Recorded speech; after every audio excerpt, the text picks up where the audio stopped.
Bloggo's POW.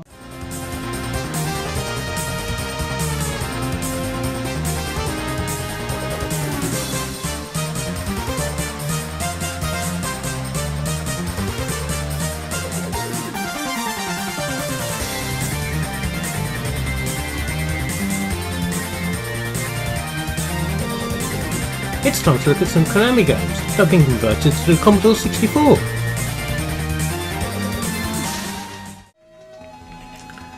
So here we have the first of the games. It's Gryza War, Konami's seminal sideways scrolling shoot 'em up, run and gun, whatever you want to call it. Now the arcade game had two buttons. On the Commodore 64 version you have to press spacebar to jump, and that's a complete pain in the arse, but I've got a way around it. I've plugged in a Competition Pro next to my zip stick into port 1, and that'll emulate the pressing of the spacebar. So here we go.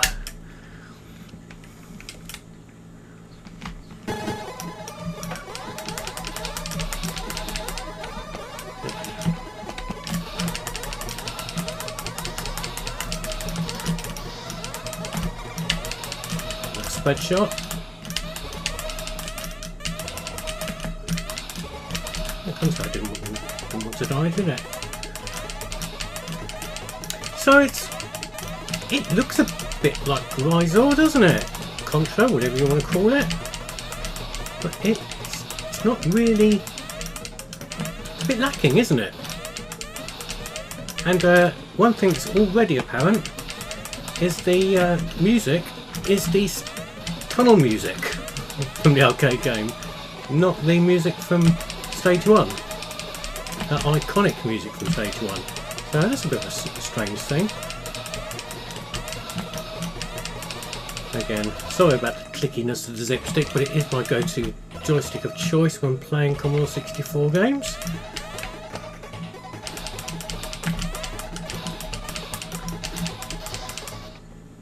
And here we go into the tunnel section. We just have the same music. There we go. I mean, that looks quite nice.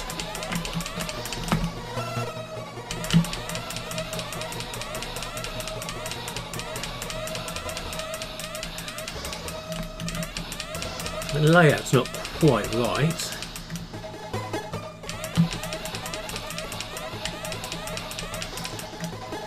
And the graphics do look a little bit strange in this version, if you ask me.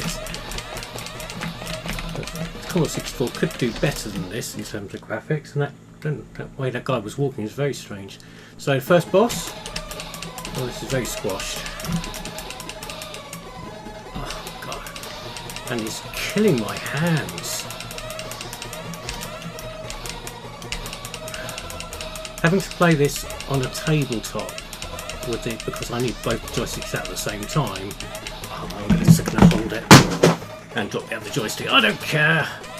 This is much better holding the joystick now.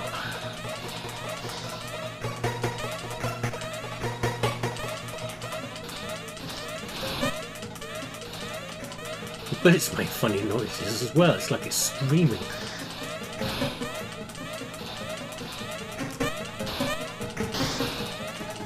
I do remember this came out a lot later than the Spectrum and Amstrad versions. Amstrad version really good, in fact. Never got around to playing it though.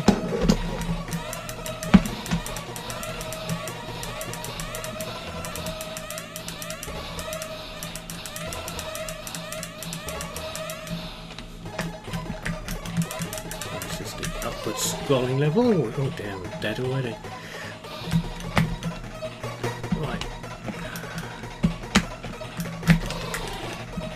All going a bit wrong here. Back to putting both joysticks on the desk again now. It's really painful.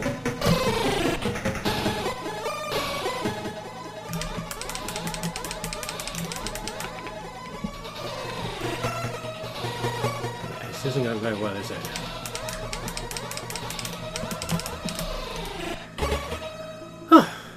There we go. Gryza on the Commodore 64. In retrospect, actually pretty painful to play. Shit! I really hit my finger when I dropped that joystick. Ouch! But not a particularly great version of the coin op. It could have been better, it could have been worse. It's just a bit lacking really. So here we have Salamander, and it's a very nice arcade style title screen there, very impressive. Nice bit of presentation. Okay, so here we go. And I'm automatically regretting the lack of an autofire on the zip stick. Oh, we've got a shield. That's a bit crap, isn't it? So this, I think, is an excellent conversion. There's a few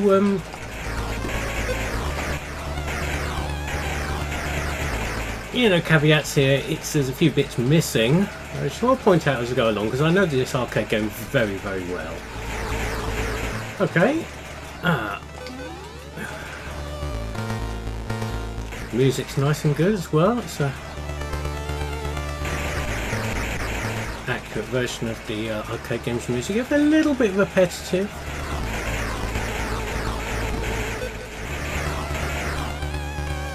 But so far so good. This is shaping up to excellent. Now one of the first things I'll say is the arcade game, you can pick up 4 multiples. This Commodore 64 version you can only have 3 max, so I'll pick up another one, does nothing. But it's a very impressive conversion. Moves smoothly, detailed graphics, level layout is very similar to the arcade.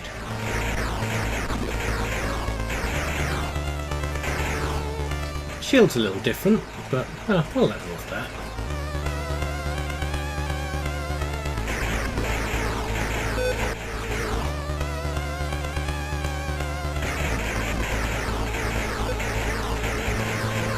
No digitized speech, obviously, but you know, you can't have everything.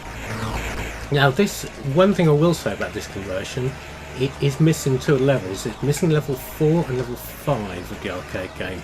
So after you've done the fire level, which I hope to see, you will go straight to the final level. It's getting a bit hairy there. Luckily my shield's holding out.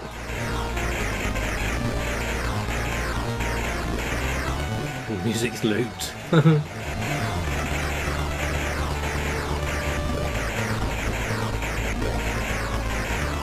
This is the bit I always tend to lose lives on in the arcade.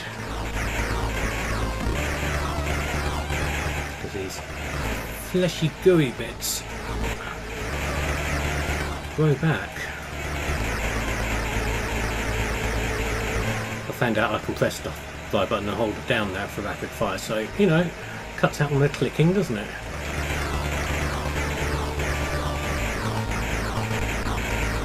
Here comes the boss, the brain golem. Here he is. That's not bad, is it? Considering. I mean, it's not brilliant, but hell, it's recognisable. Let's get around the front of it. Now the Commodore 64 version was the best conversion you could get at the time. The Spectrum and Amstrad versions were woeful and were written by Konami themselves rather than this, which was Imagine.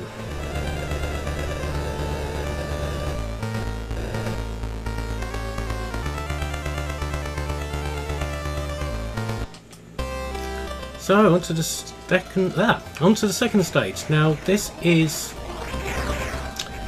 upward scrolling. Salamander alternates its stages from horizontal scrolling stages like what we've just seen to vertically scrolling ones. I'll have to get my teeth in a sec. Got the laser now. We do like a good laser in a greatest style game.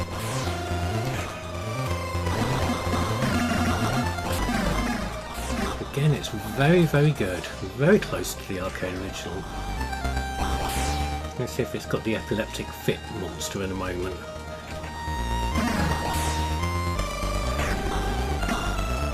Oh, there it is. Oh god, my eyes. Eyes gone. Good.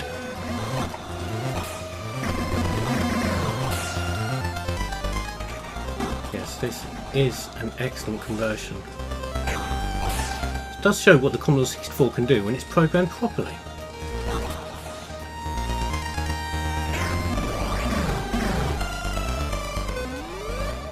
We're coming up to the boss fairly soon, I think. Which is the metal spider. It'll be interesting to see if my memories of that, at least in the Commodore 64 version, are accurate, because I again thought it was excellent. Here it comes. Oh, it's a wrong colour, but oh Jesus, it's spinning like a nutcase. Jesus fucking Christ.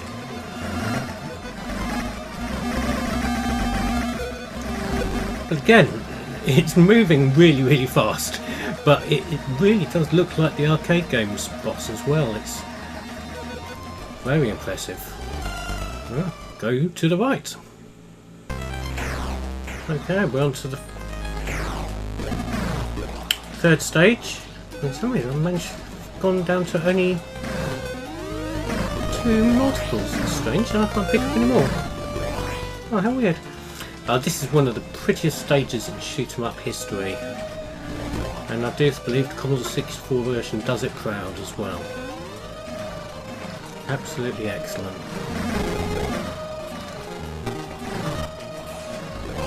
It really does capture the essence of the arcade game.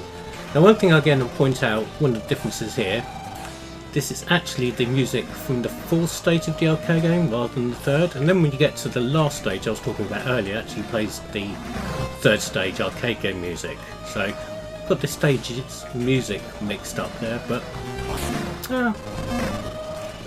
we'll let them off because it's a damn good conversion. Excellent stuff. Oh, just lost a life. It's all going to go tits up from here.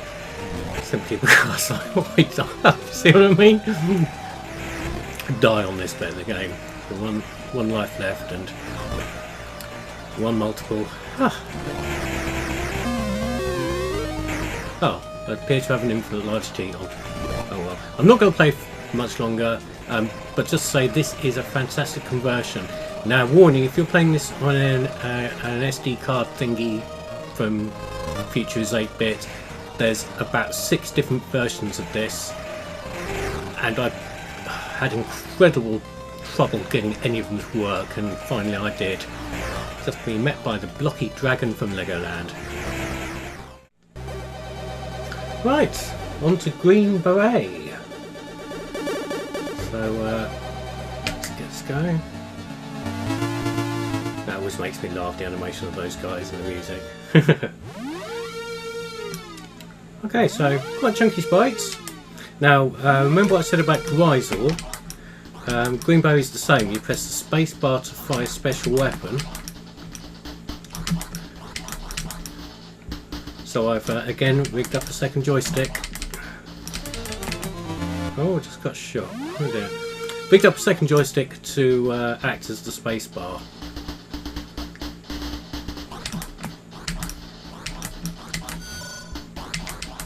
The sound effect when you collect a weapon always made me think of somebody putting a teaspoon down on a saucer or something.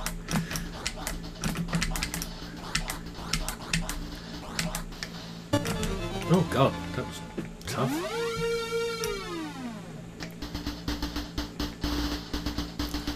Yeah, so it's a pretty good conversion. Graphics are pretty good. Sounds there.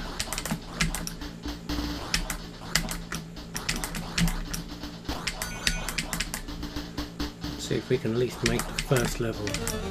Or not.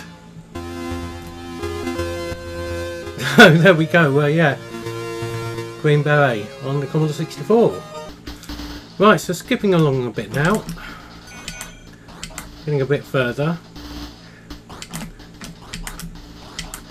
We might actually reach the end of the first stage at this rate. Or not, maybe. I am now using an infinite lives cheat just so I can at least get to the end of the first stage. Simply because I wanted to use my all my comparison footage. So, you know, stick with it and everything. And I promise you the last game I cover will be mercifully short. I can promise you that. Right, here we go. So this is the inverted commas boss, which is a transit van full of troops. Hello. Bye. Hello. Bye. Hello. Bye. Oh, shit. Yeah. So, yeah, there we go. First stage of Green Beret. The Commodore 64 version is immensely harder than the arcade version, I will say. Maybe even a tad unfair in places, especially with the shit like that happening. So yeah, I mean, it's a good conversion. One thing I will say is stand out: the music for the loading on the tape version and the title screen music is legendary. If you're bored of watching me, go and search for oh god, I can't remember the guy's name. There was a guy who did a live version of it with multiple different instruments. AIM or something, AIM versus Green Beret might be called, I can't remember, but it shouldn't be too hard to find, so have a go on that too. So last up we have Jailbreak. Not you'd know from that minimalist title screen. Oh my god, who went to Legoland? God, this is... Okay, in the arcade game, you can fire diagonally. You can't fire diagonally in this. And am I hitting... Got me. What the hell is this? And the sprite... Oh, you can still kill civilians. Why can't... You shoot diagonally. That's game breaking.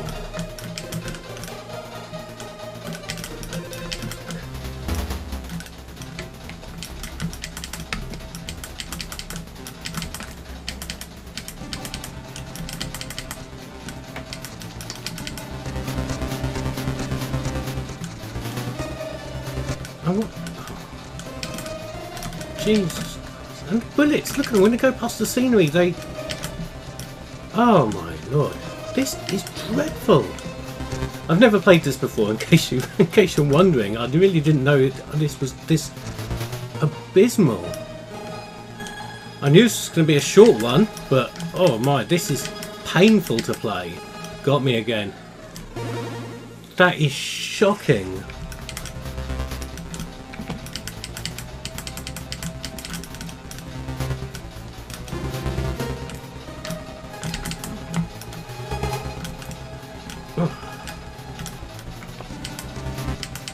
And I've got a bazooka which does exactly the same as the normal gun by the looks of things, apart from he's holding it on his shoulder like a demented super scope.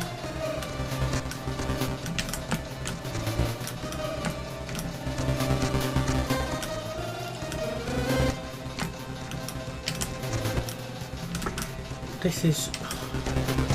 How did they even... I've seen some bad conversions in my time, but this really takes the biscuit. This is absolutely shocking beyond belief.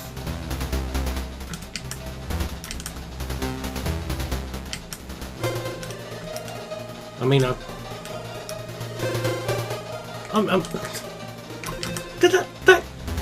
guy just shot one of his mates, and I somehow got a score for it. What the hell? Oh. I've got nothing. No, absolutely nothing. And this has removed any semblance of rational thought I ever had. Ever. Game over. Thank fuck for that. What other Konami games were converted? What did you think of them? Comment below. Yeah, subscribe or naff off!